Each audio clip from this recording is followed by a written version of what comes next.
Hi everybody, welcome to another video in linear algebra, section 4.5, the dimension of a vector space. Theorem. If a vector space V has a basis, because we use the script B here, B1, B2 to Bn, then any set in V contain more than n vectors must be linearly independent. What this theorem says that if we have the set V has n bases, we cannot have more vectors. The set of more vectors than the bases will be linearly dependent, meaning that we only need n vectors to be in the basis. Any more than that will be any more vector than that will be able to be written as the vector in the basis. So that's why we cannot have more than n vectors in that case. If the vector V has a basis of n vectors, then every basis of V must consist of exactly n vectors. So it doesn't matter what the bases are, the number of the bases, the number of the vectors in the basis must be the same regardless of what basis we're using. Definition. If V is spanned by the finite set, then V is said to be finite dimensional, and the dimension of V written dimension of V is the number of vectors in the basis. So when we say the vectors in R3, in R4, it doesn't mean that the space of all those vectors are in 3-dimensional or 4-dimensional. As we mentioned before, when we have a space, let's say we have a space, in that space we might have a plane. So this is a 2-dimensional object in 3-dimensional space. But when they talk about the dimension of an object or the space or the plane here, they're talking about how many bases do we need. If it is a plane, 2-dimensional object, we need 2 vectors, 2 different directions, so we can travel the whole plane. Right, that's essentially what we have here.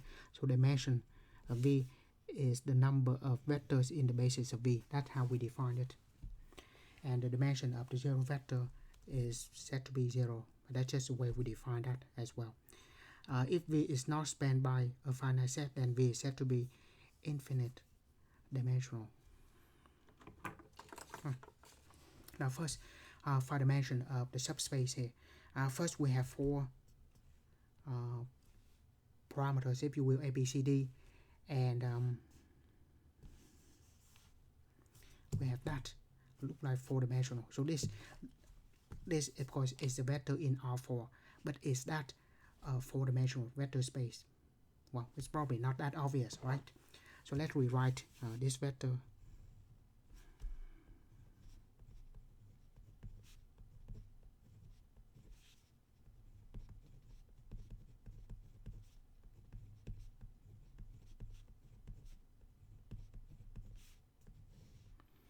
Now, of course, if we write this as the vector times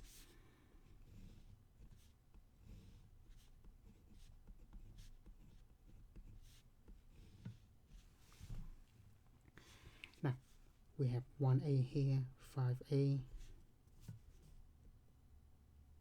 no A. For B, -3, 0, 1, and 0. C, 6, 0, -2, 0, and D, 0, 4, -1, and 5. Right. So the subspace H will be every vectors in this form. Of course, this the set of all of this is the same. As you see, it's going to be the column space of this matrix A here.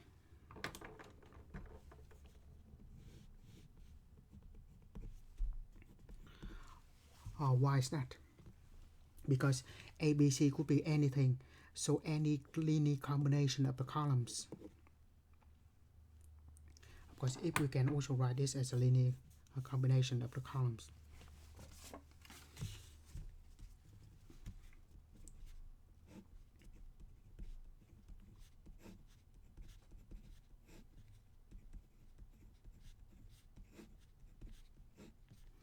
C 6 0 -2 0 and D 0 4 -1 5.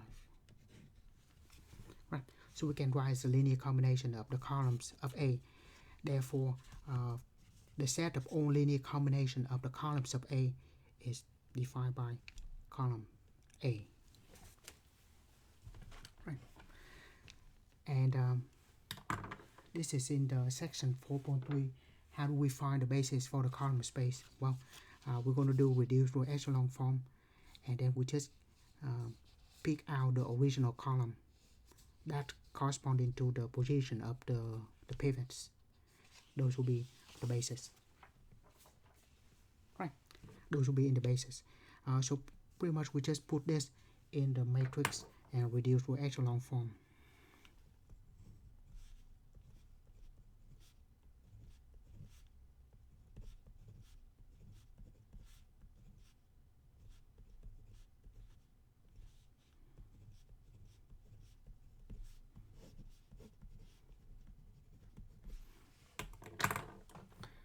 Right.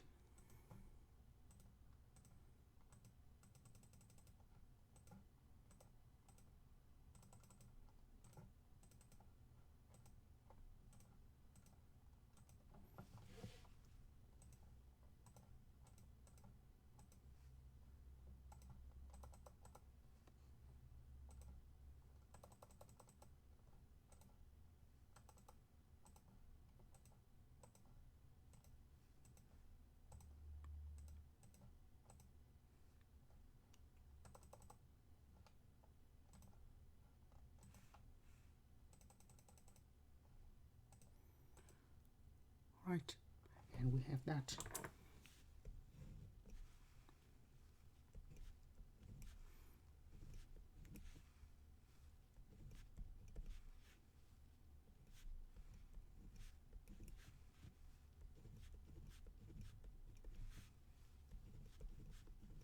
Right, what do we see here?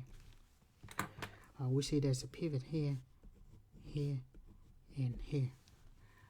So that means if we want the basis for H, we take the first column, second column, and the fourth column. That will be enough to be the basis to generate the whole space H. So we say H equal to the span of these three vectors.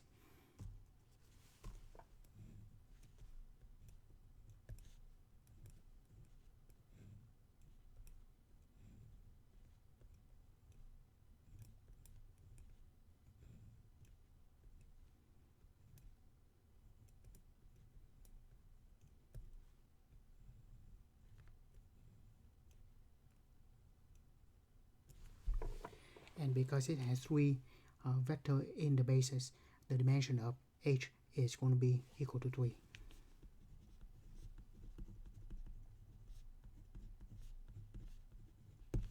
Right. So simple enough. So remember how we find the column space. Right. Theorem. Let H be a subspace of finite dimensional vector space V, then any linearly independent set of H in H can be expanded if necessary to a basis, and also H is finite dimensional and dimension of H less than dimension of V. Dimension of H less than dimension of V. So of course here we have H is the subspace of R4.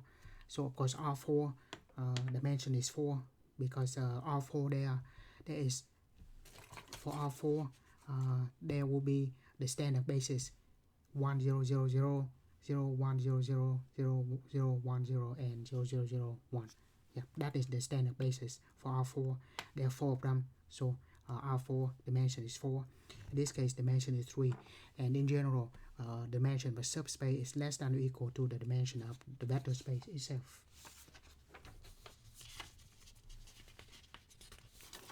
Right, theorem. Let V be a p-dimensional vector space, p greater than or equal to 1. Then any linearly independent set of exactly p elements in V is automatically a basis for V. Right, so if we have V is p-dimensional, then any set of p linearly independent set will be the basis. And at the same time, a set of p element that span V is automatically a basis for V. Right.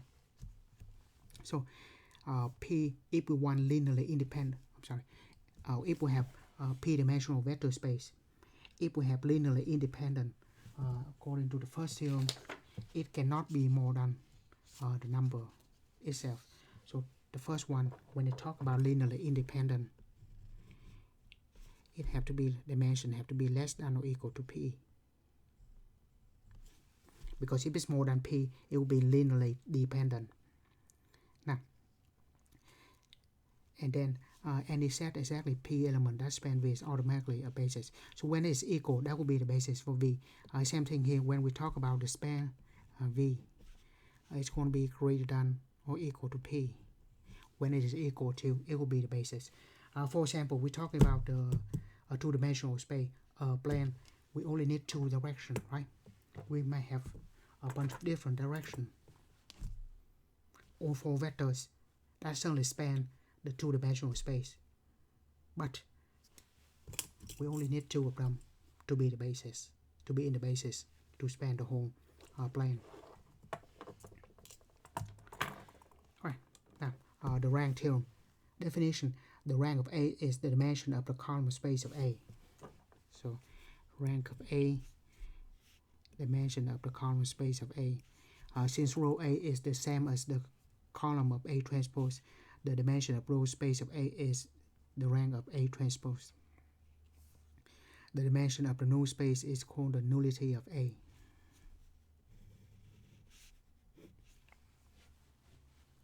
And the theorem says the dimension of the column space in and the row space of an n by n matrix are equal. Of course, that's not important. The most important is the dimension, which is the rank of A, which is the dimension of the column space of A.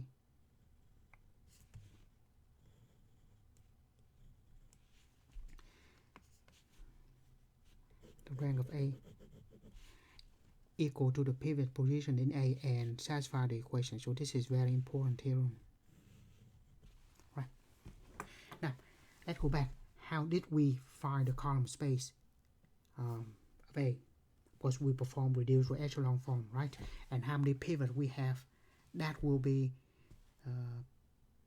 and then we pick the column corresponding to the pivots to be in the basis. Okay.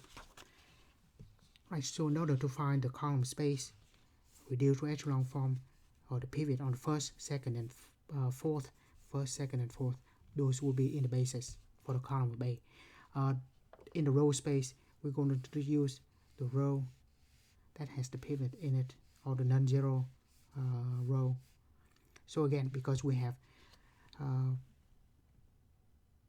because both column of A and row of A depends on how many pivots we have. So that's why the dimension of column space of A and the dimension of row space of A are the same, because each of them has three vectors in it, in this case corresponding to three pivots. And essentially this theorem, what we have is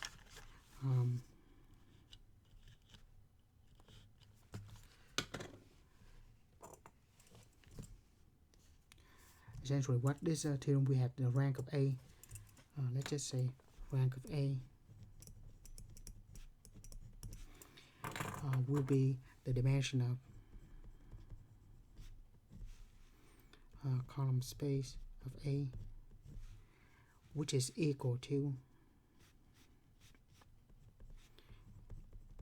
dimension of the row space of A, because that equal to the number of pivots.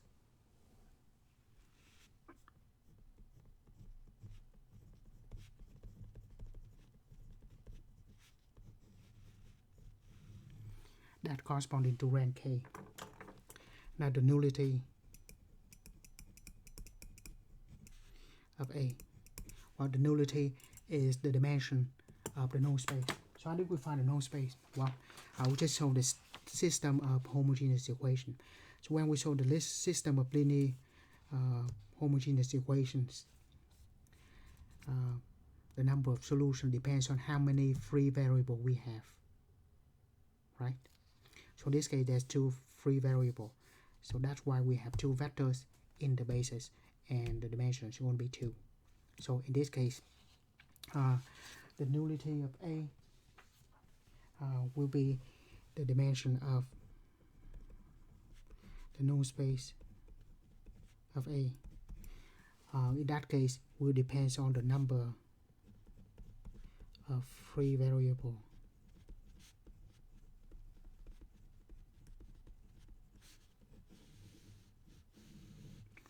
And n. This is an n by n matrix. N will tell how many columns we have, and n of course is equal to the number of columns.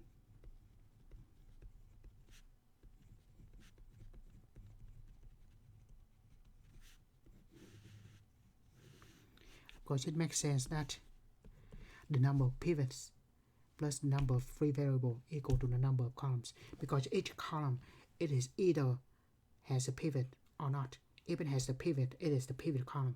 If it does not have a pivot, it will be a free variable. So that makes sense, right? A column can be either free variable or the basic variable which has the pivot.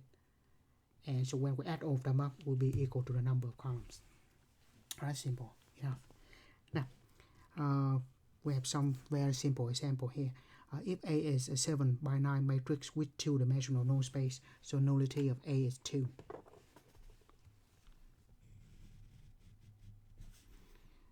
So we say nullity. Sometimes they just use that. Of course, the null space is NUL.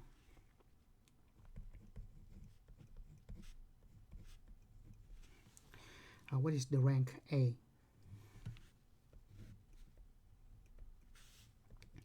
We have n equal to 9. This matrix has 9 columns. So of course that's obvious. We have that equation. So rank of A plus nullity of A is equal to n, which is 9. So rank we don't know. The nullity we do know is 2, and n is 9. So from here we say rank of A must be equal to 9 minus 2 is 7.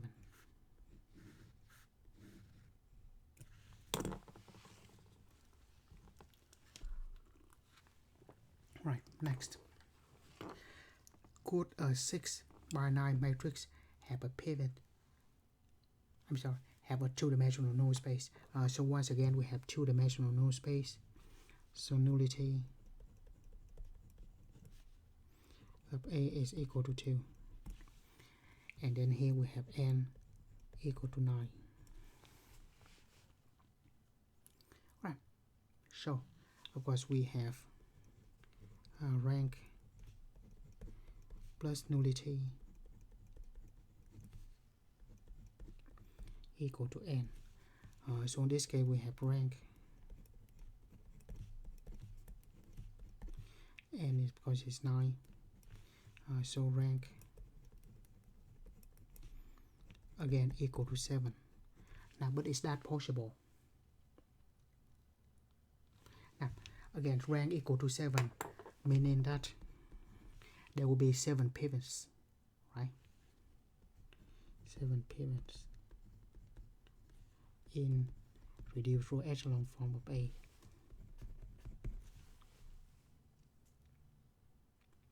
right? Because rank is equal to the number of pivots. In this case, that will be 7. However, what we have here is 6. There's only 6 rows.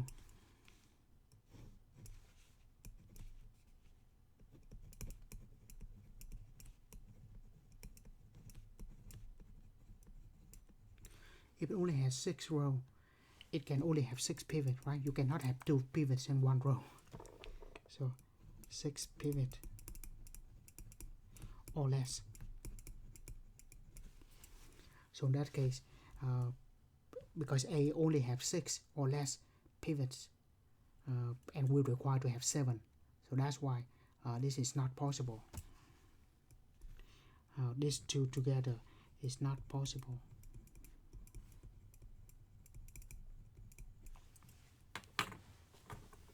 Right? The theorem is correct, but in this case, it's not possible. Right. And most important is when we are given the matrix, can we find the rank and nullity of A? Well, that's simple, right? Just do the reduced echelon form. How many pivots we have, that gives us the rank, and how many free variable, that gives us the nullity. So simple enough. Just do reduced echelon form of A.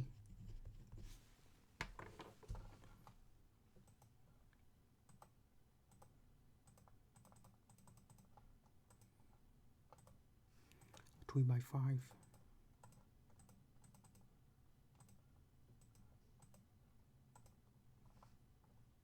-3, 6, -1, 1, and -7.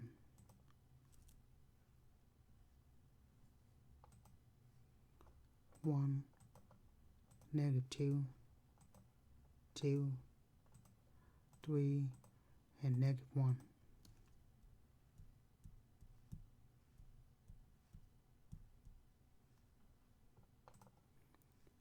-2, -4, 5, 8, and -4.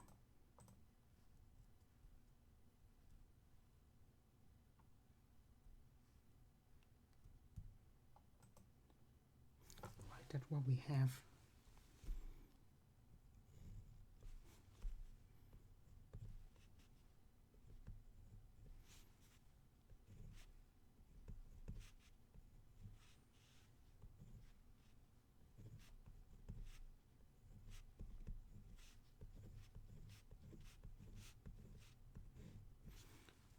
So we have the pivots here and here. So free variable will be the order. Right. By the way, if you want to find the way to find the basis for the null space, we actually have to solve the system for the solution to the homogeneous equations. Of course, this is how we discussed how to solve that many times already. One of them is in section 4.3. And then of course in the early chapter as well. But in here we just focus on the rank, which is dimension of column space. So there's 2 pivots. So there will be 2 pivots. So dimension of column of A is equal to the dimension of row space of A, because those are equal to the number of pivot, which is 2, which is rank A. And there will be 3 free variable.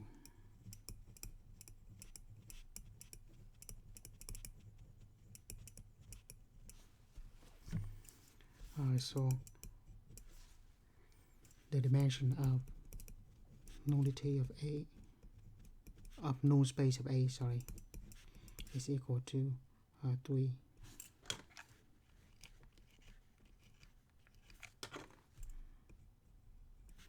Which is equal to nullity of A. And if we add them, we have rank plus nullity equal to 5, which is the number of columns. Right. Again, if we want to find the columns, the basis for column is going to be the first column and the second column. The basis for the row space will be this row and that row. If you want to study how we find the basis for the column space, the row space, or the node space, go back to page 93 and 94 in section 4.3. We discussed that it with about 3 examples. But now we just focus on the dimension. Right. Oh, simple enough. Let's look at this one. First, we want to put that in the matrix and reduce from echelon form.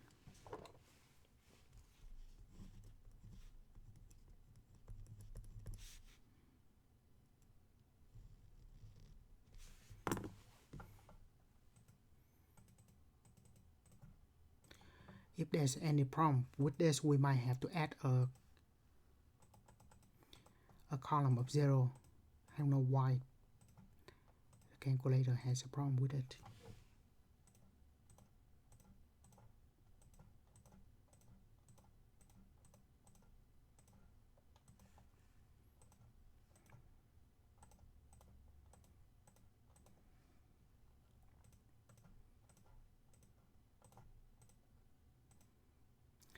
See,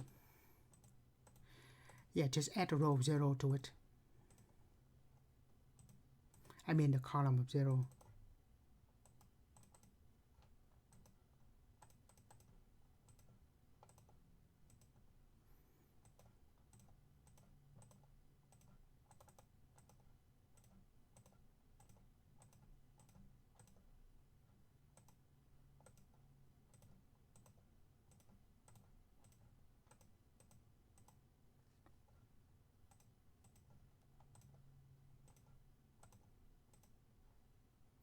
Right, and that will be okay. So it gives us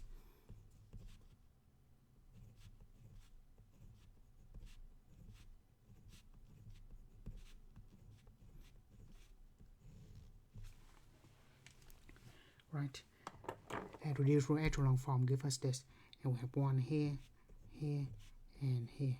So once again, there are 3 pivots.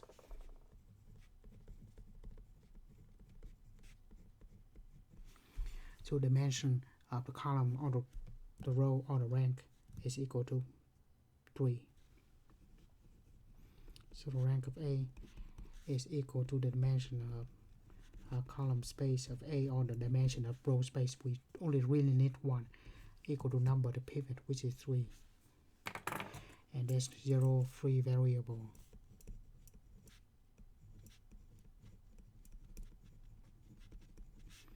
So we have nullity of A, which is the dimension of the node space of A, equal to 0. And because when we add them, it will be equal to 3, the number of columns. So that works out perfectly. Right. The last point I want to make in this section is this theorem. Let A be an n by n matrix, and it is invertible. That sounds awfully familiar. If you go to the beginning of section 2.3, let A be a square n by n matrix, and it is invertible. Then we have 12 properties. We have 12 properties that is equivalent to invertible. Or 11 equivalent to invertible. Invertible is one of them. Now same thing here. If it is invertible, we will have all of these properties as well. So that's why I continue from 13 and then to 17 here. Right, now if it is invertible, meaning that we will have the pivot on every row, pivot on every column. If it is on the pivot on every column, that means as n columns. So we're going to have the rank of A is equal to n because the pivot on every column. Because pivot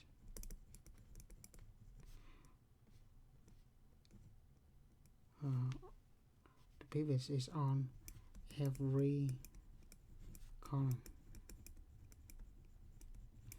and there are n columns.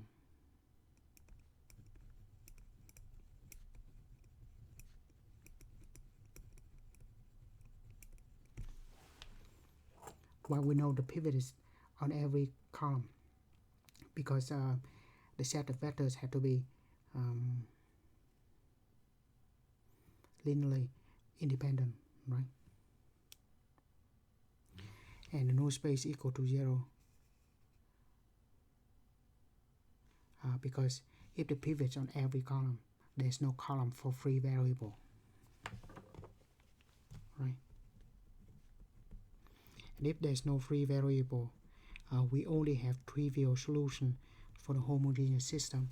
So we only have the trivial solution to the homogeneous system. That's when the null space equal to space of just one element 0. But that's all I want to cover this section. The most important in this section, of course, is this theorem, which is rather obvious when we write like this. So the number of pivots will give us the dimension of column space and give us the dimension of the row space, and the number of free variable give us the dimension of the null space of A. And when we add those two numbers, we will get the number of columns. Right, so that's all we have in this section. Thank you for watching. See you in another video in linear algebra.